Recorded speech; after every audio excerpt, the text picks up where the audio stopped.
Iran ने कसम खा ली है अगर अमेरिकी सैनिक ईरान की धरती पर युद्ध के लिए उतरते हैं तो उनके लिए हम ये फैसला अमेरिका के लिए नरक जैसा साबित करें। ये फैसला जो है नरक जैसा साबित उनके लिए होगा। सवाल यह है कि क्या ट्रंप का अंतिम प्रहार सच में ईरान की जमीन तक पहुंच पाएगा या फिर ये सपना उसी धरती में दफन हो जाएगा जहां हर कदम पर जवाबी हमले तैयार किए जा रहे हैं, तैयार बैठे हैं। लेकिन इस बीच ट्रंप के अंतिम प्रहार के वो 5 विकल्प क्या कुछ मौजूद है वो हम आपको दिखाते हैं। नंबर 1, खार्क द्वीप पर कब्जा करना। दूसरा, इसके साथ ही आपको बता दें खार्क द्वीप पर कब्जा करने के साथ लारक द्वीप को भी कहा जाए निशाने पर लिया जा सकता है अमेरिका द्वारा, इस पर हमला करना। नंबर 3 की बात करते हैं। यहां पर देखिए सीधे तौर पर अबू मूसा जो कि स्ट्रेटेजिक एंट्री गेट पर कब्जा माना जाएगा, इस पर कब्जा कर सकता है अमेरिका। यानी कि सीधे तौर पर जो रीढ़ साबित हो रही है ईरान की, उसे तोड़ने की कोशिश करना, वहां पर पूर्णतः अपना दमखम रखना। चौथा नंबर जो है वो एनर्जी साइट पर हो सकता है। एनर्जी साइट्स पर सीधे तौर पर हवाई हमले करना, इसके जरिए कहा जाए कमर तोड़ी जा सकती है ईरान की। और साथ ही साथ 5वां और आखिरी विकल्प जो है वो है ईरान के अंदर ग्राउंड ऑपरेशन चलाना। अब ये ग्राउंड ऑपरेशन, इसकी क्या पैरामीटर रहेगा, क्या इसका प्रारूप रहेगा, ये तो बड़ा सवाल है। लेकिन अगर ग्राउंड ऑपरेशन अमेरिका द्वारा ईरान की सरजमी पर चलाया जाता है तो क्या उसका असर सीधे सीधे विश्व युद्ध की ओर बढ़ाएगा आगे तस्वीर। अमेरिका ईरान के साथ जंग में अब फाइनल गेम की तैयारी में। खुद अमेरिकी रक्षा मंत्री पीट हेग्सेथ मोर्चे पर एक्टिव नजर आ रहे हैं। पेंटागन में आपको बता दें डिस्क्राइसिव स्ट्राइक को लेकर और डिसाइसिव मूवमेंट को लेकर एक ब्लूप्रिंट तैयार किया गया है और प्लान इसमें साफ है, स्पष्ट है। एक ऐसा हमला जिससे ईरान की रीढ़ टूट जाए और जंग खत्म हो जाए, ईरान की हार हो जाए। ये टकराव सिर्फ हथियारों का नहीं है बल्कि मानसिक दबाव का भी है, साइकोलॉजिकल प्रेशर। ईरान अपने ऐतिहासिक नर्क जैसे बयानों से अमेरिका को सीधे दो टूक चेतावनी दे रहे हैं, अलर्ट कर रहे हैं। इस तरीके की कोशिश सुपर पावर को महंगी पड़ेगी। वहीं ट्रंप की आक्रामक रणनीति जवाब में दबाव बनाने की कोशिश है। असली लड़ाई शुरू होने से पहले दोनों देश एक दूसरे को डराने की कोशिश में जुटे हुए, कमजोर दिखाने की कोशिश में जुटे हुए। आने वाला समय बेहद खतरनाक माना जा रहा है। आज इसी पर हम खास शो करने जा रहे हैं और अपने मेहमानों से इसी पर चर्चा भी करेंगे कि आखिर ये जो तस्वीर है वो किस तरीके से रहेगी। लेकिन उससे पहले कुछ जानकारी आपके सामने रख देते हैं, कुछ डिटेल्स आपके सामने रख देते हैं जिसमें किस तरीके की तस्वीर जो है वो बनती हुई नजर आ रही है। ग्राउंड अटैक अगर होता है तो कोशिश यहाँ पर क्या की जाएगी। ईरान की रणनीति लंबी जंग का ब्लूप्रिंट कहा जा रहा है जिससे बचने की कोशिश हर दफा सुपर पावर ने की है। समझिएगा इसे, ईरान लंबी जंग की तैयारी पहले से ही कर बैठा है। गोरिल्ला वॉरफेयर जो होता है उसमें उसको पहले से ही दमखम हासिल है। सेना में भर्ती सेंटर पर लोगों की भीड़ बताई जा रही है और वो बढ़ती हुई नजर आ रही है। लोग देश के लिए लगातार सामने आ रहे हैं और कहा जा रहा है कि इस मुहिम में, इस अभियान में अमेरिका के खिलाफ दो हाथ के लिए भी तैयार है। ईरान के लाखों लोग सेना में शामिल हो रहे हैं। यानी कि आप समझिएगा जो गोरिल्ला वॉरफेयर का जिक्र हो रहा है उसे कैसे इसके जरिए बल मिलेगा। ईरान ने 10 लाख लड़ाके तैयार कर लिए हैं। इस संख्या आप सुनेंगे आपको हैरानी हो रही होगी। एक ऐसा देश जिसने अपनी टॉप लीडरशिप खो दी, जिसने अपने सुप्रीम लीडर को खो दिया, लेकिन उसके बावजूद भी हर मोर्चे पर फंसाने का प्लान तैयार है। मुस्तफा खामनेई हो या आईआरजीसी की अभी मौजूदा लीडरशिप, वो लगातार इसी तरीके से काम कर रही है, इस नीति पर काम कर रही है कि किसी भी तरीके से थकाओ और उलझाओ और फंसाए रखो, इस रणनीति के तहत आगे बढ़ा जाए। डोनाल्ड ट्रंप जो कि हर दफा ये बात रख चुके हैं, हर दफा ये पिक्चर दिखा चुके हैं कि किसी भी तरीके से लंबी जंग से बचा जाए, आर्थिकी नुकसान ना हो। लेकिन ईरान जो है लगातार इसी तरीके से हमले कर रहा है, गोरिल्ला वॉरफेयर पर फोकस कर रहा है। यानी कि बातचीत के जरिए फिलहाल ये मसला सुलझने वाला है। राउंड टेबल पर आकर बातचीत करने के लिए ट्रंप ने पहले से ही बहुत दफा कहा, लेकिन आईआरजीसी और बसीज की इसमें बड़ी भूमिका सामने आती है, जो कि स्पष्ट करते हैं, दो टूक कहते हैं कि कोई बातचीत नहीं होगी। साथ ही आपको बता दें कि इसमें ईरान का जो पक्ष है, ट्रंप का जो ग्राउंड अटैक का जो सपना है वो पूरा होगा या महज सपना ही रह जाएगा? क्या वो असल में धरातल पर नजर भी आएगा? क्या वो धरातल पर अभियान उतर भी पाएगा? और जो एपिक फ्यूरी ऑपरेशन है वो आगे बढ़ने वाला है। एपिक फ्यूरी के जरिए क्या विश्व युद्ध 3 की नींव रखी जाएगी या ऑपरेशन ट्रू प्रॉमिस 4 आगे सफल होगा और ये गोरिल्ला वॉरफेयर जो है ईरान इसे सक्षम बनाएगा? होने क्या वाला है और आने वाले समय में किस तरीके का विध्वंस मिडिल ईस्ट की सरजमी से हम देखेंगे, इसी पर चर्चा करने के लिए हमारे साथ खास मेहमान कनेक्ट है।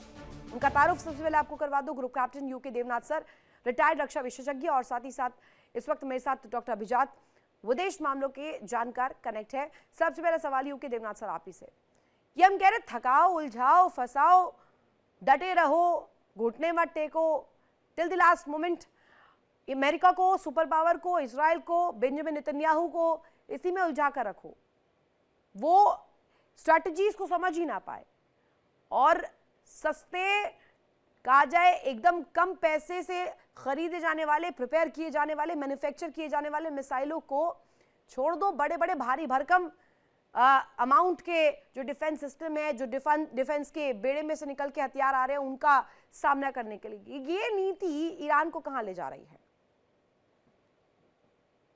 ईरान को हमेशा ही मालूम था कि वो अमेरिका के सामने या इजराइल के सामने फौजी तौर पे कहीं नहीं ठहरता है। इसलिए ईरान ने बहुत पहले ही स्ट्रेटेजी बना ली थी कि अमेरिका से लड़ने के लिए या इजराइल से लड़ने के लिए उसे सस्ते हथियार चाहिए, ड्रोन चाहिए, यूएवी चाहिए, जमीन से जमीन पर मार करने वाले रॉकेट्स और मिसाइल चाहिए। और इसी नीति को वो पिछले 20 साल 10 साल से फॉलो कर रहा है और काफी हद तक सक्सेसफुल भी हुआ है। अगर हम देखें ईरान ने सस्ते हथियारों से लैस किया हिजबुल्लाह को, हमास को। इराक में कम से कम 3 ऐसे गिरोह हैं, गुट हैं जो कि ईरान द्वारा समर्थित हैं और इराक के अंदर अमेरिकी ठिकानों पर हमला करते रहते हैं। इन सबके पास जो हथियार हैं बेसिक रूडिमेंट्री इन्फेंट्री के हथियार हैं, जैसे कि रॉकेट प्रोपल्ड ग्रेनेड, छोटी दूर तक मार करने वाले रॉकेट्स। ज्यादातर रॉकेट्स जो हैं वो अनगाइडेड भी हैं, लेकिन होता क्या है, ये जो जब रॉकेट्स और मिसाइल्स शत्रु की तरफ प्रहार किए जाते हैं तो दिन में आप 2 मारिए, 4 मारिए, उसके बाद शत्रु के कैंप में अगले 24 घंटे तक खलबली रहती है।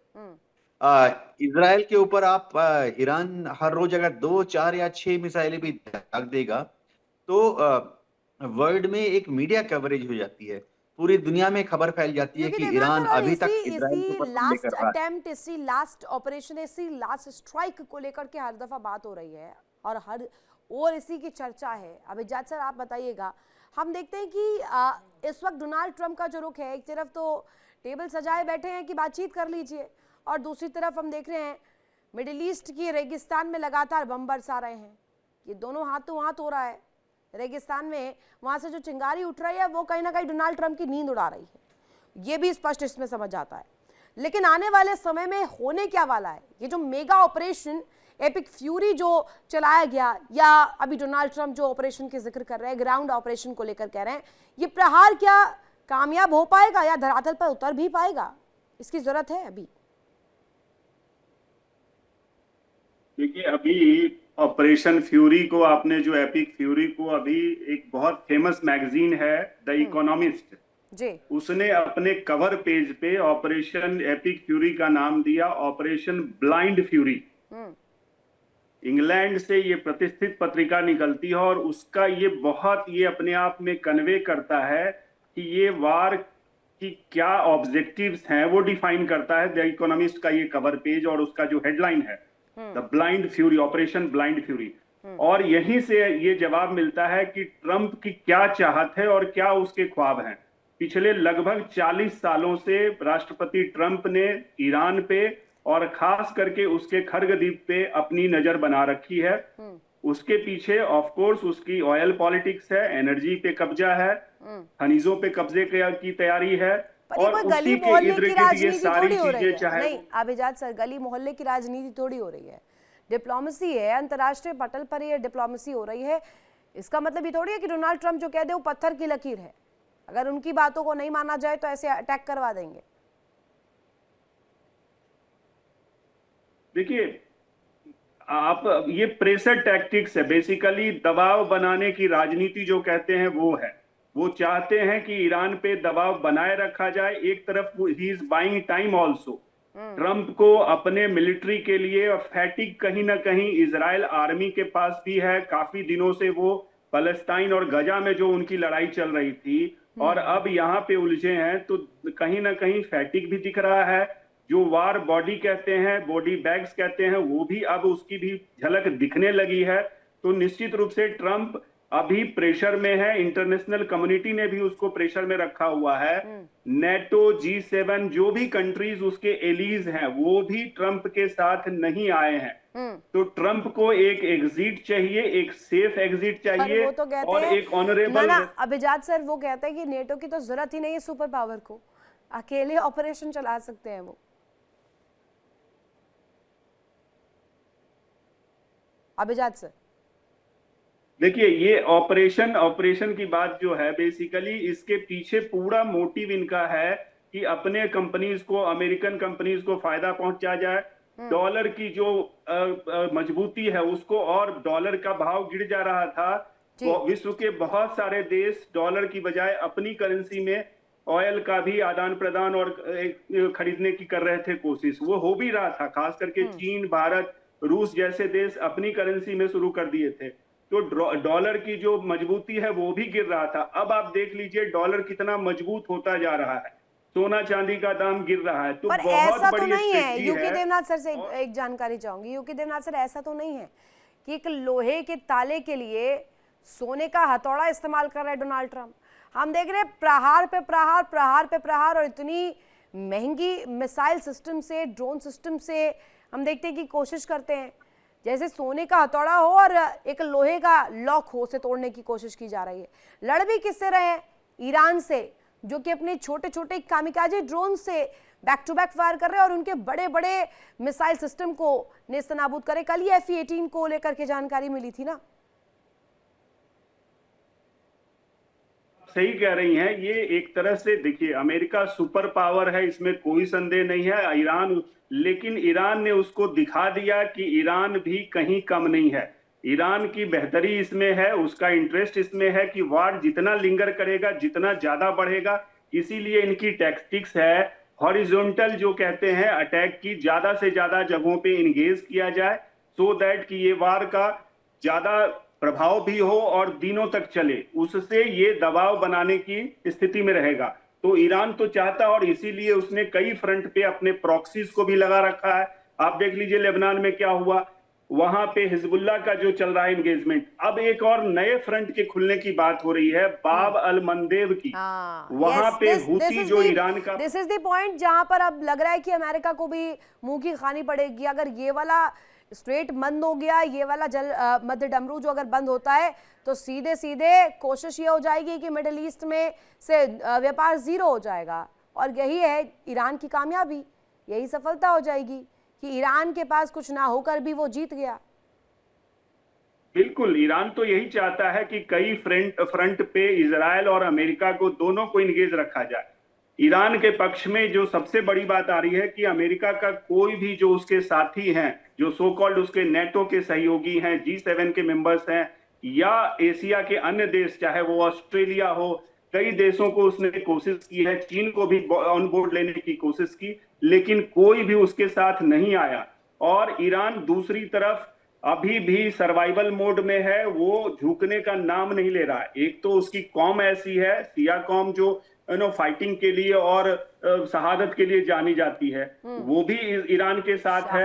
जो भी और धर्म को लेकर के जो लड़ाई है वो तो एक दूसरे धड़े पर अभिजात से लड़ी ही जा रही है। लेकिन इसमें एक बात बहुत स्पष्ट है, वो ये है कि इस रणभूमि में कम से कम ऐसी तस्वीर तो बन रही है कि ईरान भी कोई अगर कम आका जाए, वो अगर सुपर पावर शेर है तो ये भी सवा शेर है, और कोशिश वही कर रहे हैं दिखाने की हर दफा आईना अमेरिका को कि सुपर पावर होंगे, लेकिन अंतर्राष्ट्रीय पटल का, अंतर्राष्ट्रीय कानून की इस तरीके से धज्जियां नहीं उड़ा सकते, उसको धत्ता नहीं बता सकते। वापस लौट रही हूं अभिजात सर, एक बड़ी खबर इस बीच सामने आ रही है। ईरान ने इजराइल पर बैलिस्टिक मिसाइल दागी है। क्लस्टर वॉरहेड से इजराइल पर फिर से हमला किया है। इजराइल के कई इलाकों को निशाना बनाया गया है। इस वक्त की बड़ी खबर आपको बता दें, ईरान ने इजराइल पर बैलिस्टिक प्रहार किया, यानी कि बैलिस्टिक मिसाइल से अटैक किया है।